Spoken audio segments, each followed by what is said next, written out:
آج 17 جنوری 2025 ہم اپنے درس کا سلسلہ سورۃ البقرہ کی آیت نمبر 183 سے کریں گے۔ کچھ باتیں ہیں جو 183 کے حوالے سے میں پہلے ہی بیان کر دیتا ہوں کہ 183 کا جو ہمارا موضوع ہے وہ چونکہ الصیام کے حوالے سے ہے کیونکہ قرآن نے کتب علیکم الصیام کہا،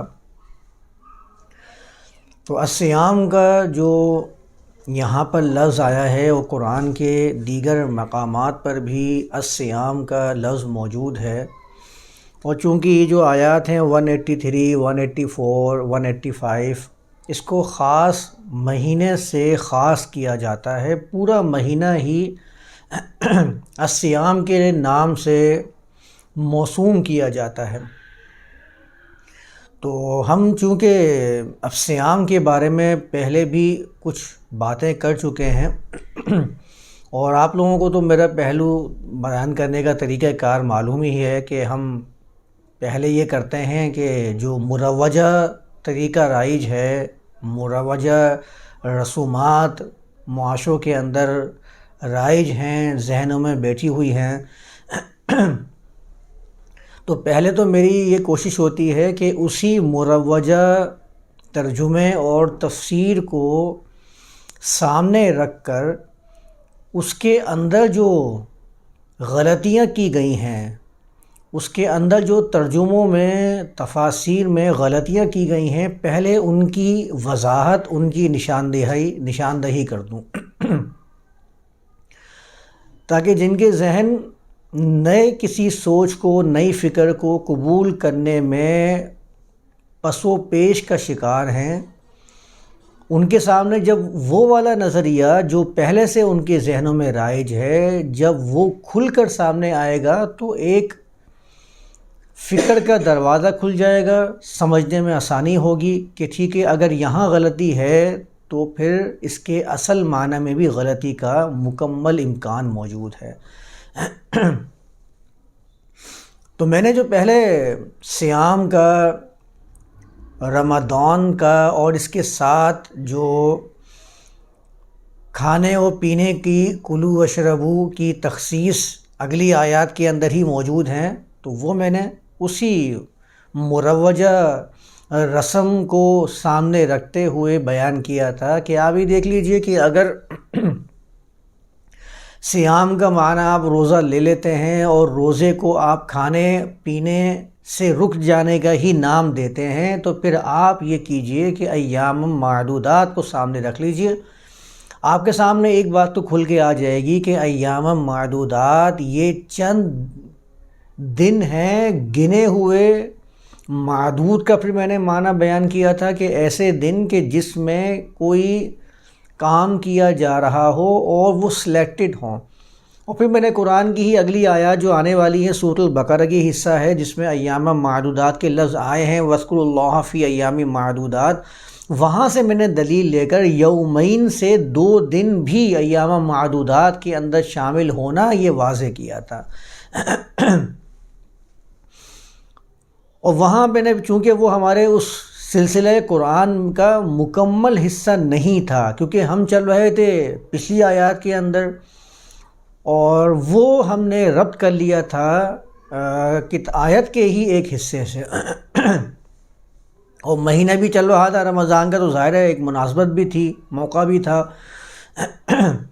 اب ہم آ گئے ہیں اپنے سلسلہ وار درس کے اندر اس مقام پر جس میں الصیام لکھا ہوا ہے اور اس کی مناسبت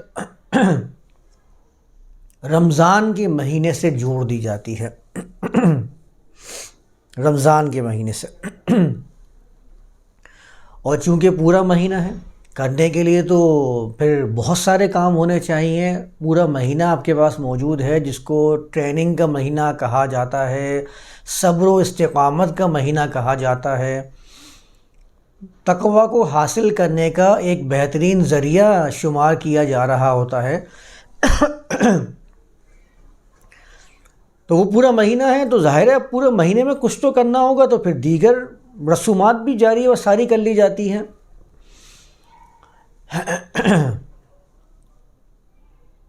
مقصد جو بتایا جاتا ہے وہ تقویٰ کا حصول بتایا جاتا ہے۔ اچھا، تقویٰ کے بارے میں دیکھیں، پہلے تو اس بات کو سمجھ لیں کہ تقویٰ کے یہ جو معیار قرآن نے سلیکٹ کیے ہیں، یہ ہیں وہ معیار جس سے تقویٰ حاصل ہو۔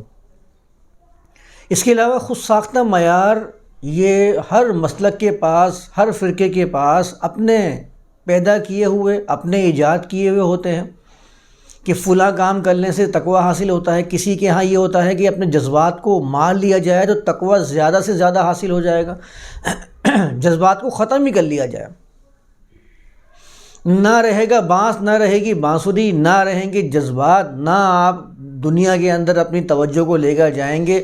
کسی نے تو نکاح سے اپنے آپ کو دور کرنا ہی تقویٰ کے حصول کا بہترین طریقہ کار شمار کیا ہوا ہے۔ تجرد کی زندگی جس کو کہا جاتا ہے کہ دنیا سے کٹ کر اپنے آپ کو زندگی گزارنے کا شائق بنا لینا تاکہ جذبات بالکل ختم ہو جائیں۔ جب جذبات نہیں رہیں گے تو آپ کے توجہ صرف و صرف اللہ کی طرف جائے گی، جو میں نے ان فی خلق السماوات والارض کی مکمل تفسیر میں واضح کیا تھا۔ ذالک ظن الذین کفروا، کہ دنیا اور آخرت کو باطل قرار دینا، زمین و آسمان کی تخلیق پر غور نہ کرنا بلکہ اس کو دھوکہ اور فریب سمجھنا، یہ ان لوگوں کا کام ہے کہ جن کا گمان تھا وہ جو لوگ انکاری ہیں۔ ذالک ظن الذین کفروا۔ قرآن نے یہاں پر جو پیچھے سے ہم پڑھتے آ رہے ہیں آیت نمبر 178، اس میں یا ایھا الذین آمنوا کہا تھا، اے وہ لوگوں جنہوں نے امن دیا۔ پھر اس کے ساتھ قرآن نے قصاص کی بات کی، اور اس کے بعد دوسرا کتب علیکم دوبارہ آیا تھا جس میں وصیت کے معاملے کو قرآن نے واضح کیا۔ وہاں پر بھی حقاً علی المتقین ہی لکھا ہوا تھا، یعنی تقویٰ کے بارے میں 2 آیات اوپر ہم پڑھ چکے ہیں جن میں دونوں جگہ پہ کتبہ موجود ہے، دونوں احکام کے اندر، اور دونوں میں یہ جو احکام مقرر فرمائے گئے ہیں ان میں وجہ بتائی گئی تقویٰ کا حصول۔ لعلکم تتقون 179 کے اندر بھی ہے، حقاً علی المتقین 180 کے اندر موجود ہے، اور 183 میں دوبارہ سے کتب علیکم الصیام کہہ کر لعلکم تتقون، یعنی یہاں پر بھی الصیام تقویٰ کے حصول کا ذریعہ قرار دیا گیا ہے، یعنی معیار یہ قرار دیا گیا ہے۔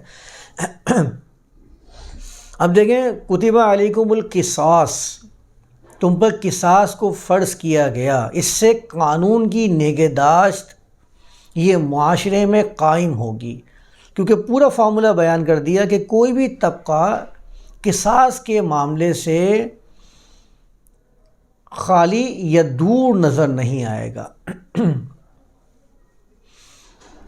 کسی کی تخصیص نہیں ہوگی، کوئی بھی طبقہ ایسا نہیں ہوگا جس کو اس سے مستثنی قرار دیا جائے۔ جب معاشرے میں قانون سر چڑھ کے بولے گا، ہر طبقہ قانون کے دائرے میں آئے گا، تو معاشرہ تقویٰ کے راہ پر گامزن رہے گا، معاشرہ قانون کی نگہداشت کرنے والا بن جائے گا۔ اس کے بعد بیان کیا تھا آیت نمبر 180 کو قرآن نے کتب علیکم الوصیہ، تو وصیت کو میں نے بیان کیا تھا کہ وصیت کیا چیز ہے۔ وصیت صرف مال کی تقسیم کو نہیں کہتے ہیں، بلکہ عہدے اور اختیار کی تقسیم بھی آپ کی وصیت کے اندر آتی ہے۔ اس کو بہترین پیرائے سے ادا کر دینا، کیونکہ قرآن نے ایک مقام پہ کہا ہے نا، ان اللہ یأمرکم ان تؤدوا الامانات الی اہلھا، اللہ تمہیں حکم فرماتا ہے، تمہارے ذمے یہ کام لگاتا ہے کہ تم امانتیں اس کے اہل کی طرف سپرد کر دو، اور اسی سپردگی اس کا حکم یہاں پر کتب علیکم الوصیہ کے ذریعے بیان کیا گیا ہے، اور یہ تقوی والوں کا معیار قرار دیا گیا، حقاً علی المتقین، یعنی اس سے بھی معاشرے کی نگہداشت سامنے آتی ہے، معاشرہ صحیح راہ پر گامزن ہو جاتا ہے۔ جو منشا ہوتی ہے، جو مقصد ہوتا ہے اس عمل کا، وہ مقصد اور منشا حاصل ہو کر رہتی ہے۔ ایسا نہیں ہوتا کہ مقصد اور منشا حاصل نہ ہو فارمولہ دینے کے بعد۔ اور اس کے بعد جو اللہ نے یا ایھا الذین آمنوا کتب علیکم الصیام، کہ اے وہ لوگوں جنہوں نے امن دیا۔ دیکھیں اس نقطے کو آپ ذہن نشین رکھیے گا، یا ایھا الذین آمنوا کتب علیکم القصاص میں آیا تھا، وہاں کوئی بھی ترجمہ یہ نہیں کرتا کہ ہر فرد انفرادی لیول کے اوپر قصاص کرنا شروع کر دے، کہیں نہیں کہتا، کوئی بھی نہیں کہتا، یہ سب کا سب ریاستی اداروں کی طرف ہی منتقل کرتے ہیں۔ لیکن میں آپ کے سامنے یا ایھا الذین آمنوا کتب علیکم الصیام کو انفرادی لیول پر بھی لا کر سمجھا دوں گا، تاکہ جو بضد ہو کہ نہیں یہ منفرد ہی ہے، اس کے اندر فردی حیثیت کا حکم موجود ہے، وہ بھی اس کو سمجھ لے، اور جو اس کو اجتماعی حیثیت کے اعتبار سے سمجھنا چاہتا ہے اس کے لیے بھی بات واضح ہو جائے۔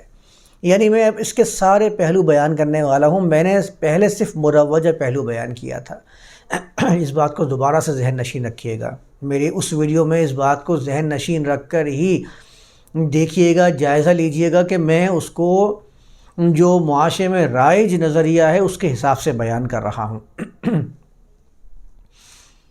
تو یہاں پر قرآن نے 183 میں لعلکم تتقون یعنی معیار قرار کر دیا کہ الصیام تم پر لازم کیا گیا، مقرر کیا گیا۔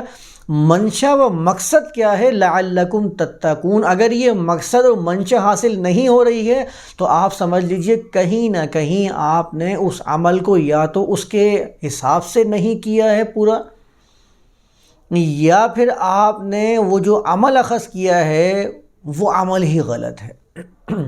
دونوں باتیں ذہن میں رکھنی ہے۔ یہ جو میں بیان کر رہا تھا ایمان کے بارے میں کہ ایمان کنوکشن کو کہتے ہیں، آپ کو یاد ہوگا کہ وہاں میں نے یہ بات سامنے رکھی تھی کہ اگر فارمولہ اپلائی کرنے والا ایک سائنٹسٹ، اس کو کتنا یقین ہوتا ہے فارمولے کے اوپر، وہ دن رات لگا دیتا ہے اس فارمولے میں، اگر اس کو نتیجہ حاصل نہیں ہو رہا